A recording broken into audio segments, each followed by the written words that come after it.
Class 3 তোমাদের গত ক্লাসে আমরা অ্যালিস ইন ওয়ান্ডারল্যান্ড পার্ট 2 আমাদের শেষ হয়ে গেছে। তো আজ আমরা একটা নতুন গল্প শুরু করব। গল্পের নাম দ্য এভারগ্রিনস পার্ট 1। এটা এভারগ্রিনস, আর একটা পার্ট আছে, এটা পার্ট 1। এভারগ্রিনস মানে চিরসবুজ। আচ্ছা, এখানে তোমরা তো বরাবর ক্লাস 2তেও যেমন পড়েছো, 1এও পড়েছো, এখানেও তাই। গল্পটা শুরুর আগেই let us listen and repeat বলে কিছু ওয়ার্ড এখানে দেয়া থাকে, সেইগুলো তোমাদের এখানে দেয়া আছে। ও আর ইউ, আউ, ও আর ইউ মিলে উচ্চারণ হয় আউ, কিন্তু সব ক্ষেত্রে ও আর ইউ মিলে আউ হয় না। যেগুলোতে হয় তার মধ্যে কয়েকটা এখানে দেওয়া হয়েছে, তোমরা দেখো। A B O U T about, L O U D loud, H O U S E house, S O U T H south, S H O U T shout, C L O U D cloud, M O U S E mouse, P R O D proud. About, loud, house, south, shout, cloud, mouse, proud. About মানে সম্বন্ধে বা সম্পর্কে, loud মানে উচ্চস্বরে, house মানে বাড়ি, south মানে দক্ষিণ, সাউট মানে শব্দ করা, ক্লাউড মানে মেঘ, মাউস মানে ইঁদুর, আর প্রাউড মানে গর্ব। তাহলে এবার গল্পটা শুরু করা যাক। Once upon a time, a pretty little bird had perched herself on the branch of a tree. কোনো এক সময়ে একটি সুন্দর ছোট্ট পাখি একটা ডালের উপরে এসে বসলো। পার্চড মানে কোনো কিছুর উপরে বসা বা রেস্ট করা। তো কি বললাম, কোনো এক সময়ে একটা ছোট্ট সুন্দর পাখি একটা গাছের ডালে এসে বসলো। She was very proud of her beautiful wings. সে তার দুটো সুন্দর ডানার জন্য খুবই গর্বিত ছিল। Just then an ugly little mouse passed by. ঠিক সেই সময়ে একটু দেখতে খারাপ একটা ইঁদুর সেখান দিয়ে যাচ্ছিল। And the proud bird began to লাফ লাউডলি। এবং ওই তোমার গর্বিত পাখিটি ইঁদুরটিকে দেখে খুব জোরে জোরে হাসতে লাগলো। হোয়াই আর ইউ লাফিং আস্কড দ্য পুয়ার মাউস। বেচারা ইঁদুর জিজ্ঞেস করলো, তুমি হাসছো কেন? অ্যান্ড হুম আর ইউ লাফিং অ্যাট, এবং কাকে দেখে তুমি হাসছো? আই এম লাফিং at you, said the bird. পাখিটি বলল যে আমি তোমাকে দেখে হাসছি। Because you are so ugly, কারণ তুমি কি দেখতে খারাপ। Look at my lovely wings, দেখো আমার কি সুন্দর পাখা।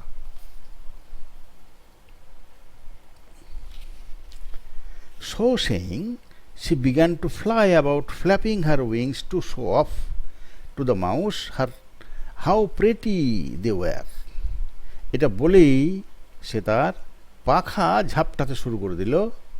হ্যাঁ, কেন না, ওই পাখা কত সুন্দর তাকে সে খুব মানে একদম গর্বের সঙ্গে তাকে দেখাচ্ছে যে দেখো আমার পাখা দুটো কত সুন্দর।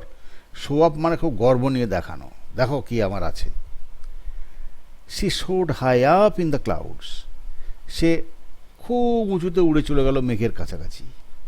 And then came down gracefully to glide over the house tops. তারপরে সে গ্লাইড করে, সেই এরকম দেখো না প্লেন এমনি করে ঘুরে কেমন সুন্দরভাবে, তাকে গ্লাইড করা বলে। গ্লাইড মানে তোমার move with a smooth quiet motion, খুব আস্তে করে, মানে ডানা আর ওড়ে না, তখন ডানা দুটোকে এমনি ছড়িয়ে রেখে সুন্দর করে নিচে নেমে আসে, একেবারে glide over the house tops. এবার সে উপর থেকে অনেক উঁচুতে চলে গেল মেঘের কাছে, সেখান থেকে সে গ্লাইড করে নিচে নেমে একটা বাড়ির উপরে দিক চলে এলো। Suddenly as she was about to glide over a house, she dashed against a chimney. হঠাৎ সে যখন একটা বাড়ির উপর দিয়ে ওরকম গ্লাইড করে যাচ্ছিল, সেই সময় সে ড্যাশ টেগেন্টে চিমনি, বাড়িতে ধোঁয়া বেরোনোর চিমনি ছিল, সেখানে সে ধাক্কা মেরে দিল।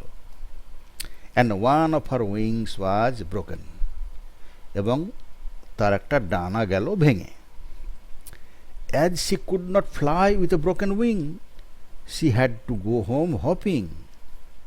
এবার কি হবে, সে তো আর এই ভাঙা ডানা নিয়ে উড়ে যেতে পারবে না, তখন তাকে কি করতে হবে, সে মাটিতে লাফিয়ে লাফিয়ে তাকে তার বাড়ি যেতে হবে। When the cold days came, all the other birds flew away to the warm south. যখন ঠান্ডা পড়ে গেল, ঠান্ডার দিন চলে এলো, অন্য সমস্ত পাখি দক্ষিণের দিকে, গরম যেখানে গরম আছে এখনও, সেই দক্ষিণের দিকে উড়ে চলে গেল। But the bird with the broken wing could not fly along with them, কিন্তু সে ভাঙা পাখা নিয়ে সেই পাখিটি, সে তাদের সঙ্গে আর উড়ে যেতে পারল না। So he hopped from tree to tree seeking for shelter. সুতরাং সে এ গাছ থেকে লাফিয়ে লাফিয়ে এ গাছ থেকে সে গাছ, সে গাছ থেকে এ গাছ করে সে একটা থাকার জায়গা খুঁজতে লাগলো। She came to the oak tree and said, সে একটা ওক ট্রি গাছের কাছে এলো এবং বলল, I am a little bird with a broken wing, আমি একটা ছোট্ট পাখি, আমার ডানা ভেঙে গিয়েছে। Please may I stay in your branches till the spring comes, আমি কি তোমার এই ডালের মধ্যে থাকতে পারি যতদিন না বসন্ত আসছে। And all the other birds come back again, যখন আবার সব পাখিরা ফিরে আসবে, সেই পর্যন্ত, বসন্ত আসা পর্যন্ত কি আমি তোমার এই ডালে থাকতে পারি? সে ওক গাছকে বলল। Out you go shouted the oak, oak চিৎকার করে বললো, তুমি যাও এখান থেকে। I can not allow strange birds, আমি কেন অচেনা পাখিকে, strange birds to live here, আমি কেন অচেনা পাখিকে এখানে থাকতে দিতে পারবো না। Then the bird asked the willow tree for shelter, তারপর সে উইলো গাছের কাছে গিয়ে আশ্রয় চাইল, শেল্টার মানে আশ্রয়। অ্যান্ড ইট টু শাউটেড, এবং সেও চিৎকার করে বললো, গো অ্যাওয়ে, যাও এখান থেকে। The poor little bird had to hop away, হতভাগা বেচারা ছোট্ট পাখিটা তখন সে আবার লাফিয়ে লাফিয়ে চলতে লাগলো। এইটুকু হলো প্রথম ভাগের গল্প, ফার্স্ট পার্টের গল্প। মানে একটা গর্বিত পাখির কি পরিণতি হয় সেটা তোমরা এই গল্প থেকে জানতে পারবে। বেশ, গল্পটা ছোট কিন্তু কাজ আছে অনেক। Perched, word meaning perched, rest on something, কিছুর উপরে বসে থাকা। Soared, fly high in the sky, soared মানে হলো খুব উঁচুতে উড়ে যাওয়া। Glide, move with a smooth quiet motion, মানে খুব আস্তে শান্ত গতিতে তোমার চলে যাওয়া, মুভ করা। Dash, two strike or smash violently, কোনো কিছুতে খুব জোরে ধাক্কা মারা। হ্যাঁ। Chimney, a passage through which smoke and gases escape, একটা তোমার রাস্তা যেখান দিয়ে ধোঁয়া এবং গ্যাস বেরিয়ে যায়। হপিং, জাম্পিং, লাফিয়ে লাফিয়ে চলাকে বলে hopping. Shelter, temporary house or homeless, for homeless, যাদের বাড়িঘর নেই তারা যেমন আশ্রয় চায়, সে বানের সময় দেখো না সেই সব অস্থায়ী আশ্রয় করে, সেটাকে বলে শেল্টার। এই তো গেল ওয়ার্ড মিনিং। এরপরে অ্যান্সার দ্য ফলোয়িং কোশ্চেন্স, এগুলো আমি তোমাদের পড়বো না, তোমরা কোশ্চেনগুলো পড়বে, মানে বুঝবে, বোঝার পরে তোমরা এর উত্তর করার চেষ্টা করবে। এইবার make questions for the following statements by using correct question words from the list given below.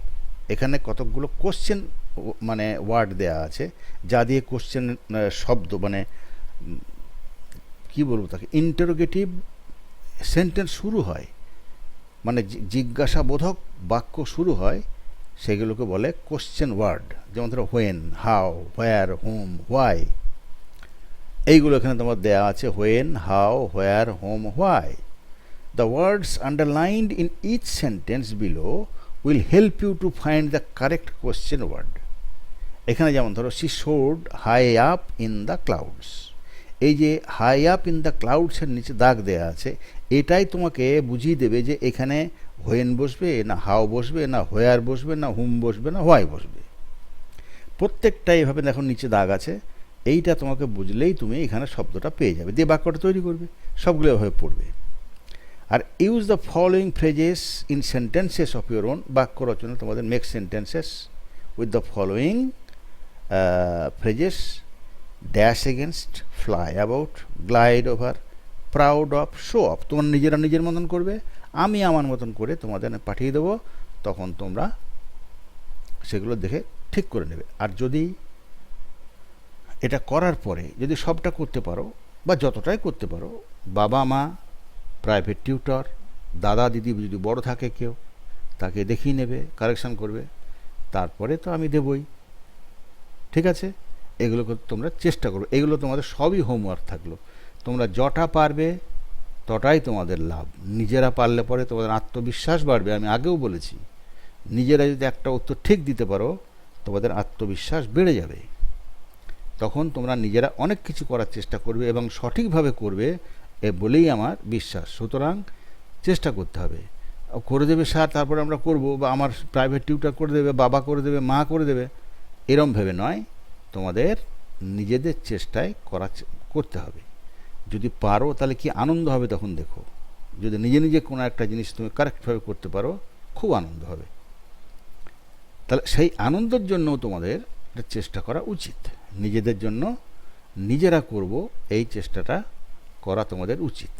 আমি যেগুলো তোমরা প্রশ্নগুলো হাত নাও দিতে পারো, কিন্তু যেগুলো তোমার এখানে আছে যে